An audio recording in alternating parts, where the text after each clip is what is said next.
ایک وہ بھی شہید تھا جو سادہ سا انسان تھا، کوئی تعلیم نہیں تھی، اعرابی تھا، بدوی تھا، اللہ کے پیارے نبی کے پاس حاضر ہوا، کہنے لگا میں آپ کے ساتھ ہجرت کرنا چاہتا ہوں۔ ہجرت کی، آپ نے صحابی کی ڈیوٹی لگائی، بیچارہ یوں دیہات سے آیا ہے، تعلیم نہیں ہے، تہذیب کو خاص نہیں ہے، خاص خیال رکھنا اس کا۔ ہجرت کی، سب کچھ چھوڑا، میدان سجا، غنیمت ملی، حصے تقسیم ہوئے، اللہ کے پیغمبر نے اس کا حصہ بھی رکھا۔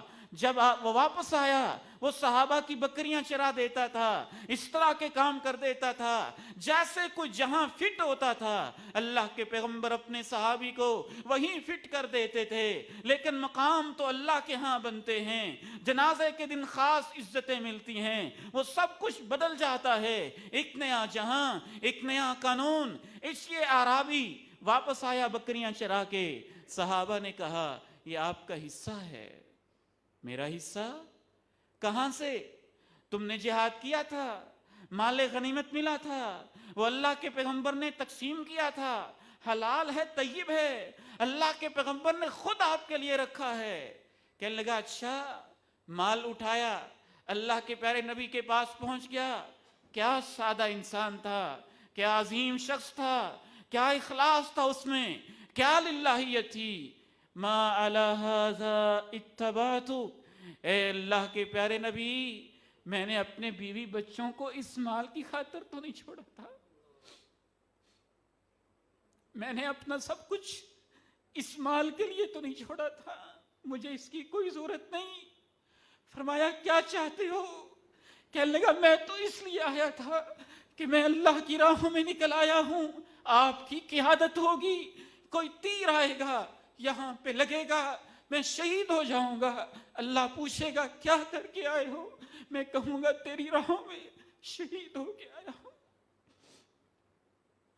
آپ نے فرمایا ان تصدق اللہ یصدق، اگر تم سچے ہو تو ایسے ہی ہوگا، اگر تم سچے ہو تو اللہ تمہاری سچائی کو دیکھتا ہے، اگر دل سے کہتے ہو تو اللہ تمہارے دل کو دیکھتا ہے۔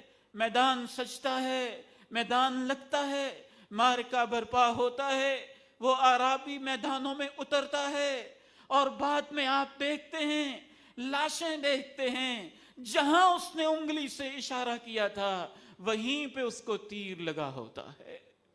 آپ اس کا جنازہ پڑھاتے ہیں، آپ اس کا جنازہ پڑھاتے ہیں۔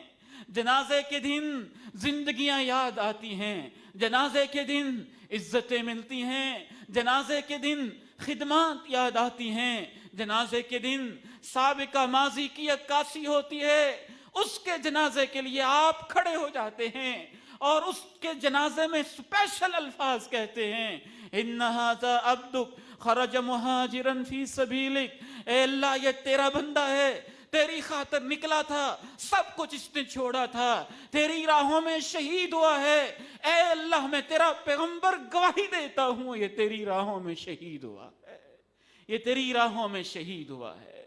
سچ تو یہ ہے، اس حدیث سے یہ بھی پتہ چلتا ہے کہ اگر کسی شخص کی خاص خدمت ہے اور اس کا جنازہ پڑھا رہے ہیں تو امام کو اختیار ہے کہ اس کی خدمات کو دیکھتے ہوئے اس کے لیے خاص دعا کر سکتا ہے۔ اللہ کے فضل سے میں تو اس سنت پہ عمل کرتا ہوں۔ اس حدیث کی روشنی میں جب کسی ایسی ماں کا جنازہ آتا ہے جس نے ساری زندگی دین سے محبت کی، جب کسی ایسے باپ کا جنازہ آتا ہے جس نے اپنے بیٹوں کو قرآن کے لیے، دین کے لیے وقف کیا، اللہ کی راہوں کے لیے وقف کیا، خود بخود ہی اگر پتہ ہو تو زبان پہ یہ الفاظ آ جاتے ہیں، اللہم ان ھذا عبدک، اے اللہ یہ تیرا بندہ ہے، وقف ابنہ لدینک، اس نے اپنے بیٹے کو تیرے دین کے لیے وقف کیا تھا، قرآن کے لیے وقف کیا تھا، اللہ اس کی یہ خدمت قبول کر کے تو اس قرآن کو اس کا سفارشی بنا دے۔